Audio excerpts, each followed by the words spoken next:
I don't have your fucking money. Right, Jesus. I'll get it, right? I'll get your money for the day at the races match. Just get off my back, Jesus Christ. Drink the fucking Coke, you said. Oh, my ass, this isn't your fucking fault, you dick. Hello, everybody, and welcome to my review of Paper Mario 64, which will be the last Mario review for a while. So, this is kind of a weird one. Now, I personally really love this game, and, you know, most people seem to, but this is kind of a game where a lot of people agree it's great, but, like, not a lot of people talk about why. Like, it feels like a lot of the praise for this game just kind of comes from goodwill from the sequel. And, I mean, yeah, that's to be expected. The sequel is amazing, but to me, this game should be praised for its own merits because it has a certain level of charm to it that I honestly haven't seen in any other kind of game. Like, even the other Paper Mario games just they don't have the same feeling as this one, so let's talk about it, shall we? So, let's start with the story. So, it opens up with a sort of framing device for the story where it's you're sort of meant to be thinking that it's like told like a nighttime story, like a pop-up book, which explains the whole paper thing and why it was called Mario Story in Japan. And so, like, it's telling a story about these beings called the Star Spirits who grant wishes to people of the Mushroom Kingdom using an item of seemingly infinite power, the Star Rod. And, but then the story gets interrupted by Bowser's assistant, Kami Koopa, and not Kamek, which I think is a good choice. I wish they would bring Kami Koopa back. They're better than Kamek, in my opinion, because they actually have a different appearance from, like, regular Magic Koopas. So, yeah, but Bowser shows up, steals the Star Rod, and Kami Koopa turns the Star Spirits into cards, which drains their power, apparently. It then goes to Mario and Luigi's house, where they get a letter that invites them to Princess Peach's castle for a party. Thank God it's not fucking cake for once. So they both head off and go into the castle, and one thing I find kind of funny here is that there's a toad guarding Princess Peach's room. But if you bother him enough, he'll eventually let you in. There's nothing to find in there, it's just kind of funny to me. So then you meet up with Peach and you go into a back room to talk, and then Bowser bursts in. And there's a really, really awesome cutscene where it's really cinematic and impressive for the N64, where Bowser's castle from underground, under Peach's castle, starts flying up into the sky and destroys like all the ground, the trees around it. It's really cool. And so you fight Bowser and he ends up kicking your ass because he uses the Star Rod to cast invincibility on himself. Mario, and he throws you out of the flying castle. Mario survives the fall, and the Star Spirits contact him with what little power they have, telling him to go to Star Summit. You end up starting the prologue and meeting a Goomba family, and you get typical prologue things, just tips on battle, stuff like that. Pretty basic, but yeah. And you get your first partner, Goombario. And so when you end up making it through the first chapter and you get to Toad Town and you head off to the Star Summit, Peach gets a new companion named Twink, who is a star child from the Star Haven where the Star Spirits live. I just said star way too many times. So he shows up and he's kind of like our companion for the game. you get these little segments where you play as Peach every time you beat a chapter. None of them are really all that plot relevant. I mean, you learn little bits of information, and then Twink tells them to Mario, but they're not really a huge deal. Um, there's only like one kind of plot relevant one at the end of the game where you find out that like Kami Koopa is building a super weapon to make Bowser even more powerful. Um, so, but yeah, so Twink comes up and Peach gives him or her, I think it's a him, a pendant to give to Mario. And that pendant allows something in battle called action commands, which I'll talk about later. So you go to the Star Summit and the Star Spirits, with which again have very little power, project little holograms and tell you to recover all the cards which are scattered across the lands and are in possession of Bowser's minions. Which is cool. You know, it's pretty standard JRPG stuff. Get the 7 objects, and then, you know, go fight the final boss with, after getting the 7 objects, blah blah blah. You know, standard stuff. So yeah, that's the story. I like it.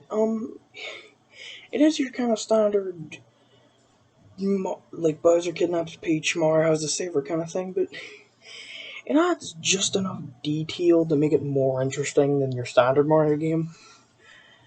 I mean, like, even ones where it's all like, oh, Bowser and Peach are getting married, or they're going into space, like even, you know, it's more interesting than that, even, because of the inclusion of the Star Spirits, and the Star Rod, and the Floating Castle, which are my 3 favorite elements about the story, easily. I really like the concept of the Star Spirits, the Starborn Valley, and the Star Haven. Like, those are really cool ideas, and I wish they would bring them back in, like, future Mario games. The only appearances that the Star Spirits have had since are, like, basically cameos in Mario Party 5, which really sucks. They should make them relevant to the story again, I think. Yeah, maybe for Odyssey, too. Um, I also really like the Star Rod. It feels like it makes Bowser a more intimidating villain to know that he has a weapon of pretty much like infinite power. It's pretty much like in Sonic Mania and Forces when Eggman had the Phantom Ruby. It's like, well, he just kind of has like an object of untold power now. You know, like, I find giving the villain some kind of like ace in the hole super weapon like that tends to make them seem scarier. And it definitely does that for Bowser. And I really like the inclusion of the floating castle in the sky. Because it kind of adds another layer to the plot. You know, now it's not just, how are we gonna beat Bowser? Now it's also, how are you gonna get to it? You know? How are you gonna get to the castle? I feel they should have made a bit of a bigger deal out of it. Throughout the whole story, they're just like, okay, now we gotta get the Star Spirits and, like, get to Bowser. And it's like, yeah, but how are you gonna do that? And then they just kind of brush it off at the end of the game, and the Star Spirits give you, like, a vehicle. I mean, it's fine. I don't mind how you get there. It's just, I think they should have made a bit of a bigger deal out of it. Another thing I really like about the story is, it's not like explicitly stated, but when you look at the world map, you kind of realize Bowser kind of, like, effectively kind of takes over the Mushroom Kingdom. Pretty much all of it, except for Toad Town, is, like, in control or of some way, like, by his minions. Like, his minions wreak havoc, like, around pretty much every area of the Mushroom Kingdom. You know? So, yeah, I thought that was interesting. But anyway, now let's talk about this game's presentation. Now, unlike other Paper Mario games, this game doesn't really strictly adhere to the whole paper thing. Like in other Paper Mario games, whenever there's like a 3D structure, like a house, it looks like it's made out of cardboard or like paper mache or something like that. And maybe it's just the limitations of the N64, but in this game, they all kind of have like just these generic like 3D polygonal model looks to them. I mean, they look pretty great for the N64. It just doesn't really fit with the whole paper thing. And the background sort of look more like a coloring book, like Yoshi's Island, which also doesn't really fit, I feel. And some of the things like the bushes just kind of look like pixely. I know I make that sound bad, but I actually really like it. Again, it makes this game have a more unique feel than other Paper Mario games, I feel. You know? Like, this kind of mix and matched art style, I think, is really interesting. Another really good aspect of the presentation is the music. I really love the music in this game. Some of the tracks are honestly kind of like dreamlike. Like, my favorite song in the game is like one that plays whenever you talk to a star spirit after you beat a chapter. And it goes, and it's super simple, it just goes.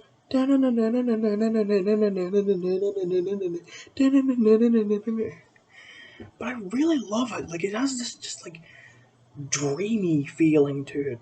There's also like another sort of like atmospheric track like that plays whenever you go to Star Summit. But yeah, like I really love these tracks. The game has this really great, like, sort of dreamy atmosphere to it, and the music really amplifies that. But there are the more, like, energetic tracks, which I also really like. I don't find them as memorable or as enjoyable, personally, but I do like that they emphasize the video game side of things, you know? So yeah, that was one thing I really liked. I really liked the music. But anyway, now it's finally time to talk about the gameplay.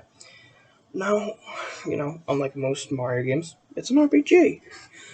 And unlike Mario RPG, which was basically just Mario, but it's Final Fantasy, this game is kind of more simpler thing.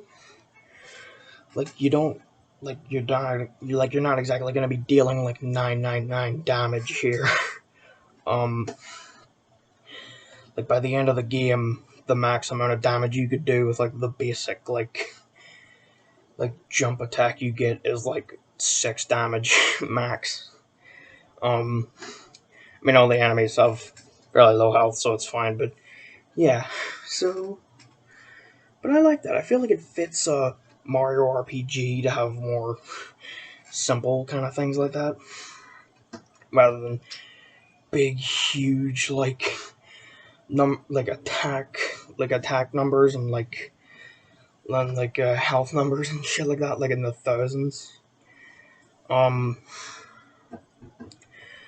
Uh, um, Another thing I really like is, so I mentioned earlier, action commands.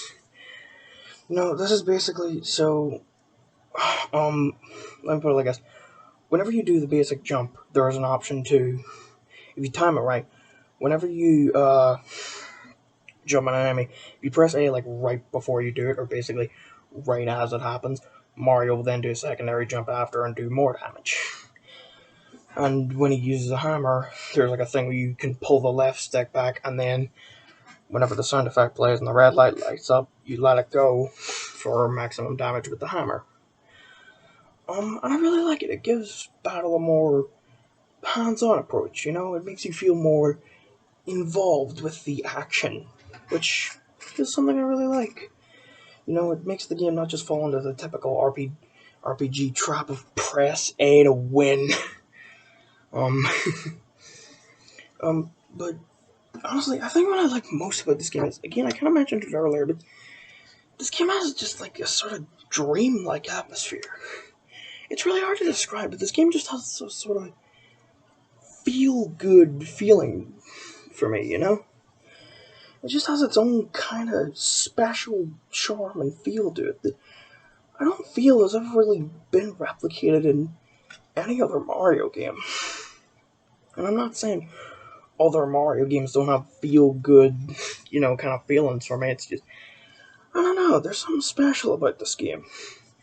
Whenever I beat it, I didn't even really feel satisfied or happy. Like, yeah, I beat the game. I honestly kind of felt sad. I felt sad that I was done. I felt sad that it was over. I really did. And honestly, that's why I'm giving this game a 9.5 out of 10. This is easily my favorite game that I've reviewed so far. But anyway, that's me done with Mario for a while, because next time we will be starting the Mega Marathon month. So note, I fucking love these guys. Some of my favorite characters in video games right here. But anyway, I'll see you all next time. If you like the video, leave a like. If you like my videos and want to see more, subscribe. And be sure to leave your thoughts on the video in the comments down below. Right, see ya. I got some Mega Man 1 to play.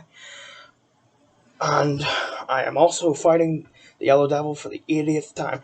I promise I'll get him this time.